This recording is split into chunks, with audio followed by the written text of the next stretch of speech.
আগামী পর্বে আমরা দেখতে পাবো কিভাবে একজন সাধারণ ড্রাইভারের বেশে কম্পাস তার শাশুড়ি মাকে ছায়ার মতো আগলে রাখে। যখন শত্রুরা ঋতুর ক্ষতি করার চেষ্টা করে তখনই ড্রাইভার রূপ ধরে কম্পাস তার সব পরিকল্পনা ভেস্তে দেয়। বন্ধুরা, কম্পাস আগামী পর্বে হতে চলেছে এমন একটি পর্ব সেখানে শুধু একজন গৃহবধূ নয়, বরং নিজের পরিবারকে বাঁচাতে যে কোনো রূপ ধারণ করতে পারে কম্পাস।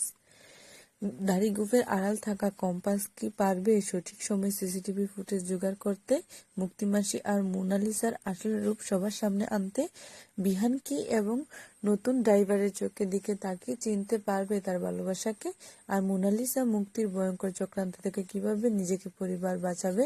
কম্পাস এই রোমাঞ্চকর মুহূর্তে অপেক্ষা করছে আপনাদের জন্য, তাই মিস করবেন না আগামী পর্বগুলো। আজ এই পর্যন্ত, দেখা হবে পরবর্তী ভিডিওতে নতুন ধামাকা নিয়ে। ভালো থাকবেন সবাই, সুস্থ থাকবেন এবং সবার আগে আপডেট পেতে আমার চ্যানেলটিকে সাবস্ক্রাইব করে পাশে থাকুন। ধন্যবাদ সবাই।